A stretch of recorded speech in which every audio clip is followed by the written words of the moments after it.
नमस्कार दोस्तों, स्वागत है आपका साइट फॉर वर्ल्ड के ऑफिशियल लर्निंग प्लेटफॉर्म पर, जहां स्टूडेंट्स और जॉब सीकर्स के लिए करियर, टेक्नोलॉजी और प्लेसमेंट से जुड़ी इंडस्ट्री ओरिएंटेड और प्रैक्टिकल नॉलेज दी जाती है।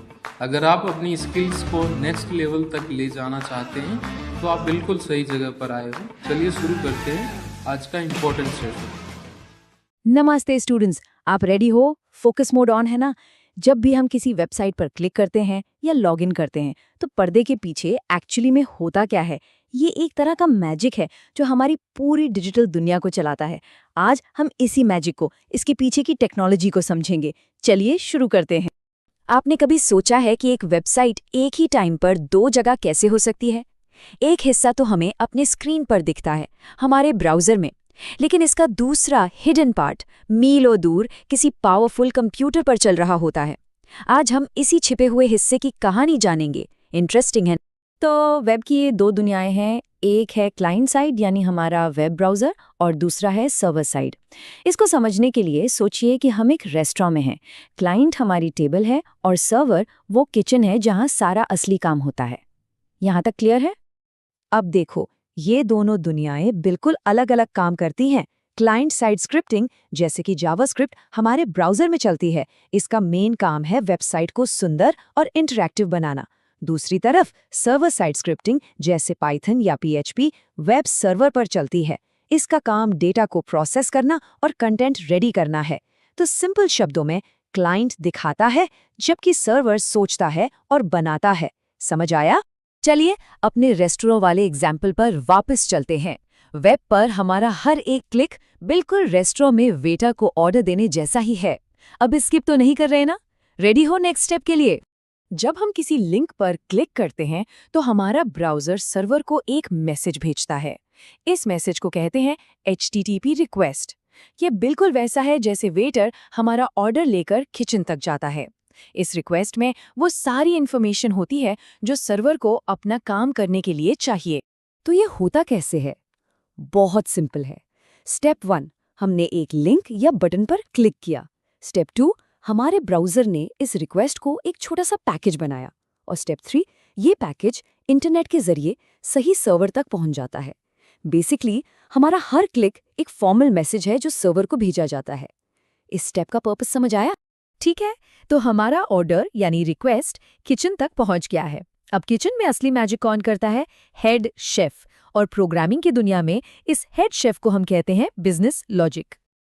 अब ये बिजनेस लॉजिक क्या चीज है? ये शब्द सुनने में थोड़ा भारी लग सकता है ना? लेकिन इसका मतलब बहुत आसान है। चलिए इसको आराम से समझते हैं।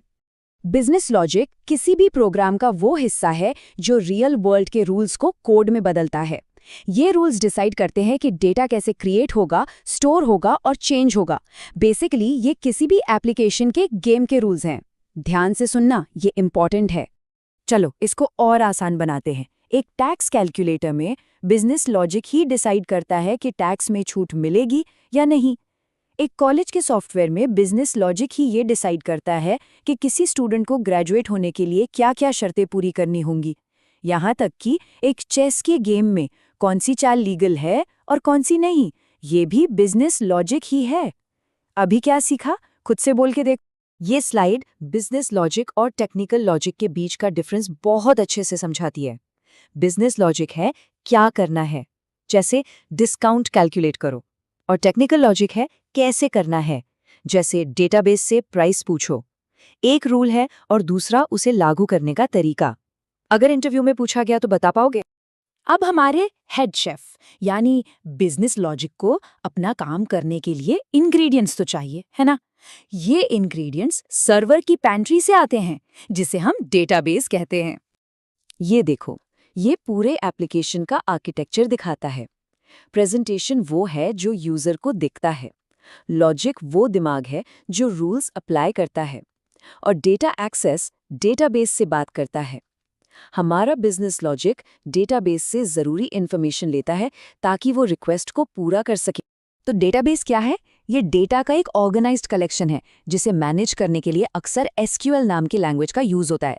हमारा बिजनेस लॉजिक रिक्वेस्ट पूरी करने के लिए इसी डेटाबेस से इन्फॉर्मेशन निकालता है और उसमें नई इन्फॉर्मेशन स्टोर करता है। इसे नोट किया? तो किचन में ऑर्डर तैयार है। शेफ ने पेंट्री से इंग्रेडिएंट्स लिए, रूल्स के हिसाब से डिश बनाई और अब वेटर इसे टेबल पर लाने के लिए बिल्कुल तैयार है। और ये जो डिश हमें मिलती है वो है एक डायनामिक वेब पेज। ये कोई स्टैटिक पेज नहीं है जो सबके लिए सेम हो। ये पेज सर्वर ने खास तौर पर हमारी रिक्वेस्ट के टाइम बनाया है, जैसे हमारी सोशल मीडिया फीड जो हर किसी के लिए अलग होती है।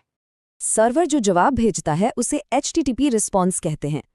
ये हमारा वेटर है जो हमारी पर्सनलाइज्ड डिश लेकर वापस आ गया है।